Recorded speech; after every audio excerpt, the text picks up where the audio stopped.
ஓகேவா?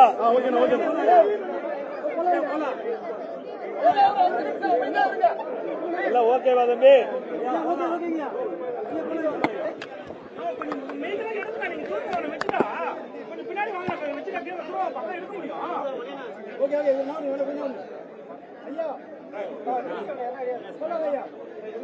அனைத்து ஊடக நண்பர்களுக்கும் பத்திரிகை நண்பர்களுக்கும் வணக்கம். இன்றைய தினம்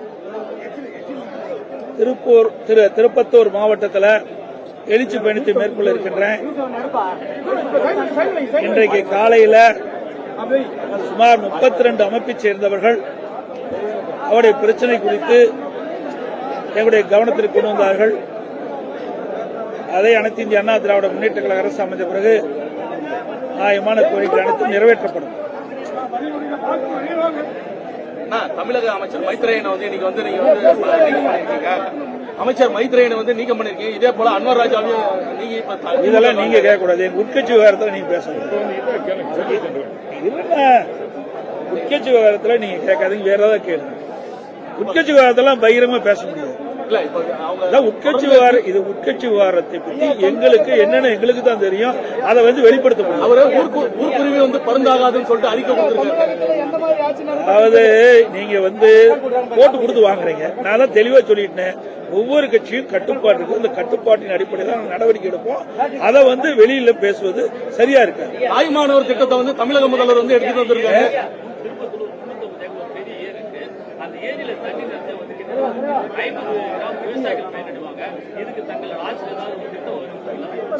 அதாவது அனைத்து இந்திய அண்ணா திராவிட முன்னேற்ற கழக ஆட்சி கண்ட பொழுது பல ஆண்டுகளாக ஏரிகள் குளங்கள்லாம் தூர்வாரப்பட்டு கரையெல்லாம் பலப்படுத்தப்பட்டு முதல்ல சரியா வச்சு அதை மழை காலத்தில் பெய்கின்ற நீரை சேமித்து அந்த பகுதியோட விவசாயத்துக்கு தேவையான நீரை நாங்கள் வழங்கணும். நிலத்தடி நீர் உயர்வு நடவடிக்கை எடுத்தோம். நீங்க செய்த கோரிக்கை மனு மூலமா கொடுங்க, நாங்கள் அதை நிறைவேற்ற நடவடிக்கை. குழந்தைகளுடைய பிறப்பு விகிதம் காரணம் காட்டி 207 பள்ளிகளை மூடி இருக்குன்னு சொல்லி பள்ளிக்கல்வி இயக்குனர் சொல்றாரு. பள்ளிகளை மூடுறது வந்து திமுக ஆட்சியுடைய சாதனையா? இதை எப்படி பாக்குறீங்க? அதுதான் சாதனை. 207 அரசு பள்ளிகளை மூடிதான் திமுக சாதனை. ஆகவே அது மூடுவதற்கு முன்பாக அதை தொடர்ந்து நடவடிக்கை இந்த அரசு எடுத்திருந்தா போராட்டிருக்கலாம். ஆகவே ஏற்கனவே இயங்கி வந்த அந்த அரசு பள்ளியை மூடுவது சரியல்ல. இன்றைக்கு தமிழகத்திலே கல்வி கற்பனை எண்ணிக்கை உயர்த்த வேண்டும் என்ற அடிப்படையில் தான் அனைத்து இந்திய அண்ணா திராவிட முன்னேற்ற கழக ஆட்சியில நிறைய அரசு பள்ளிகளை ஏற்படுத்தினோம். அப்பதான் ஒரு அறிவுபூர்வமான மாணவர்களை உருவாக்க முடியும் என்ற அடிப்படையில் தான், அதுவும் ஏழை எளிய குடும்பத்தில் பிறந்த மாணவ மாணவிகள் அந்த பகுதியிலேயே அங்கே கல்வி இருக்க வேண்டும் என்ற அடிப்படையில் தான் அரசு பள்ளி அதிகமாக திறக்கப்பட்டது. இந்த ஆட்சியில சரியான கவனம் செலுத்தாத காரணத்தால இன்றைக்கு சுமார் 207 பள்ளிகள் இன்றைக்கு அரசு பள்ளி மூடப்பட்டது. வருத்தம் அளிக்கிறது, வேதனை அளிக்கிறது. இந்த அரசு அதில் தனி கவனம் செலுத்த வேண்டும் என்று எதிர்பார்க்கிறோம். 24 பேர் வெட்டி படுகொலை செய்யப்பட்டிருக்காங்க திமுக ஆட்சியில். 1.5 ஆண்டுகள்ல திருப்பத்தூர் மாவட்டத்தில் 24 பேர் வெட்டி படுகொலை செய்யப்பட்டிருக்காங்க. இது எப்படி பாக்குறீங்க? அது திராவிட முன்னேற்ற கழக ஆட்சி வந்தவருக்கு சட்ட ஒழுங்கு அடியோடு சீர்கட்டு விட்டது என்று நான் எல்லா பொதுக்கூட்டத்திலையும் பேசி வரேன். இன்றைக்கு உங்க பத்திரிகையிலே ஊடகத்திலையும் தங்க என்ன நிலவரம், வெள்ளி என்ன நிலவரம் தான் வந்தது. இப்ப கொலை நிலவரத்தை இன்னைக்கு பட்டியலிட்டு சொல்லிக்கிற அளவுக்கு ஒரு மோசமான சூழ்நிலை தமிழகத்தில் நிலவுகிறது. இதற்கு காரணம் காவல்துறையை சுதந்திரமா செயல்பட இந்த அரசு அனுமதிப்பில்லை. அதனாலதான் நீ குற்றச்செயலில் ஈடுபட்டவர்கள் அந்த காவல்துறையை கண்ட கொஞ்சம் கூட அச்சமில்லாத காரணத்தினால இன்றைக்கு ரவுடியுடைய ராஜ்யம் இன்றைக்கு கொலைப்பட்டியல் நீண்டு கொண்டிருக்கின்றது. அது மட்டுமல்ல, இன்றைக்கு போதைப் பொருள் அதிகமாக விற்பனை செய்கின்ற காரணத்தினால போதைக்கு அடிமையாகி அதனால் ஏற்படுகின்ற விபரீதமான செயல்கள் இது. கொலை, கொள்ளை, திருட்டு, வழிப்பறிவு, பாலியல் கொடுமை நடப்பதற்கு மூல காரணமே இந்த போதைப் பொருள் பழக்கத்திலே ஆளானவர்கள் தான் இந்த செயலில் அதிகமாக ஈடுபடுவதாக எங்களுக்கு கிடைத்த தகவல்.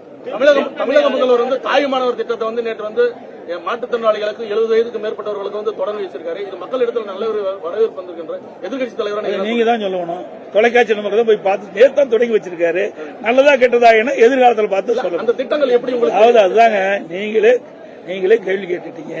என்ன இந்த திட்டம் நன்றாக இருக்கும்னா இந்த திட்டத்தை தொடங்கி வச்சிருக்கிறார். எல்லா திட்டத்தையும் தொடங்கித்தான் இருக்கிறார். அவர் தொடங்கின திட்டம் எதுவும் நல்லதா இருக்குது? திட்டத்தை துவங்கும் போது நல்லா தான் இருக்குது. ஆனா அதை நடைமுறைப்படுத்தி சக்சஸ் பண்ணணும். அப்பதான் மக்கள் ஏற்றுக்கொள்வாங்க. ஆனா இவர்கள் எத்தனை திட்டத்தை அறிவிச்சு எத்தனை குழு போட்டாங்க? சுமார் 50 திட்டத்தை அறிவிச்சு 50 குழு போட்டிருக்காங்க. அந்த 50 குழு கிடப்புல கிடக்குது. அது மாதிரி ஒரு திட்டத்தை அறிவிப்பாங்க, அதோட அந்த திட்டத்துக்கு நல்ல அறிவிப்பு கொடுப்பாங்க, விளம்பரம் கொடுப்பாங்க, உங்களுடைய தொலைக்காட்சியில அழகா காட்டுவீங்க, உங்களை போல இருக்கிற கேள்வி கேட்பீங்க, நாங்களும் பதில் சொல்லுவோம். ஆனா திட்டத்துடைய நோக்கம் சக்சஸ் ஆகும், அப்பதான் அந்த திட்டத்தை நிறைவேறுவதாக அர்த்தம். நான் சொல்றேன், ஒரு திட்டத்தை அறிவித்ததனால வெற்றி பெறாது. திட்டத்தை நடைமுறைப்படுத்தி அந்த நடைமுறையில் சக்சஸ் ஆனாதான் அது திட்டம் நன்றாக திட்டம் என்று மக்கள் ஏற்றுக்கொள்வார். திருப்பத்தூர் மாவட்டத்தில் சாலை கழிவுகள்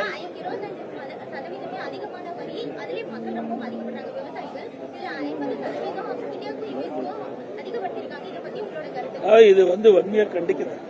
இதை வேண்டுமென்றே திட்டமிட்டு ஒரு சர்வாதிகாரி போக்கத்தான் பார்க்கணும். இன்றைக்கு எல்லா நாடுகளும் சரிசமமாக வரி விதித்து அதுக்கு ஏற்றவாறு செயல்பட்டாதான் ஒவ்வொரு நாட்டிலையும் ஒரு பொருள் விளைவிக்கிறாங்க. ஒவ்வொரு நாட்டிலையும் பல தொழிற்சாலைகள், அந்த தொழிற்சாலைகள் ஏற்றுமதி செய்யுது.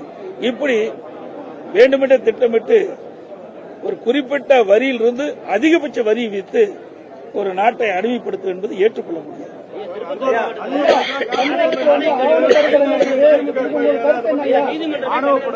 திருப்பத்தூர் மாவட்டத்தில் ஆலை கழிவுகள் அதிகமாக இந்த ஆற்றில் கலந்து நீதிமன்றம் இன்றைக்கு திமுக அரசுக்கு கம்மட்டி அடியை கொடுத்திருக்கிறது. அதை எப்படி பாக்குறீங்க? நாங்க இங்க கூட பேசும்போது இந்த 32 அமைப்பை சேர்ந்த ஆலோசனை கூட்டத்தில் பேசுகின்ற பொழுது இன்று நகரத்திலிருந்து வெளியேறின நீரை சுத்தப்படுத்தி அந்த பகுதியில் இருக்கின்ற ஏரிகளே, குளங்களோ, நதிகளை விட வேண்டும் என்பதுதான் அதிமுக அரசுடைய திட்டம்.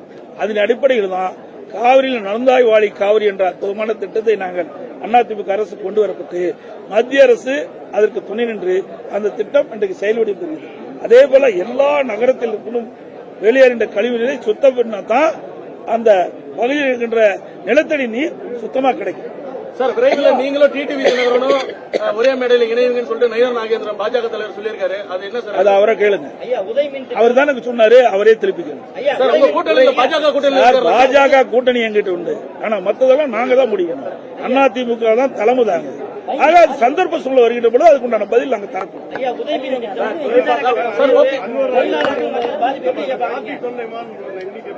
அதான் சார் சொல்றீங்க.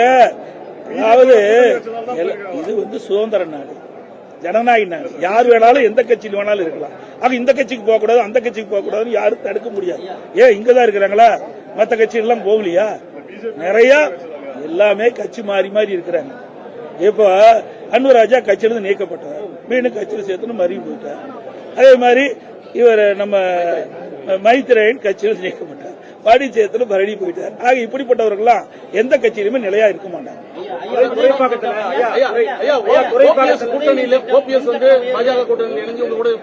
அதெல்லாம் நீங்க அவரை கேளுங்க, எங்களை ஏங்க கேக்குறீங்க? இதெல்லாம் தேர்தல் நேரத்தில் கொடுக்கப்படுகின்ற பதில். நீங்க எப்படியாவது போட்டுக்கொண்டு பதில் கேட்க நினைக்கிறீங்க. அது எந்த காலத்திலையும் நடக்காது. எங்களை பொறுத்த வரைக்கும் எந்த நேரத்தில் எதை பேச வேணுமோ அந்த நேரத்தில் அது பேசும். கூட்டணியை பொறுத்த வரைக்கும் இன்னும் 8 மாத காலம் இருக்கின்றது. 8 மாத காலத்தில் இன்னும் பல கட்சிகள் அனைத்து இந்திய அண்ணா திராவிட கூட்டணியில, அண்ணா திராவிட முன்னேற்ற பாரதிய ஜனதா கூட்டணியில எங்க கூட்டணியை தலைமையேற்று வந்து சேருவா என்பதை தெரிவித்து நன்றி. ரஜினிகாந்த் வந்து இன்னைக்கு 50 வருஷம்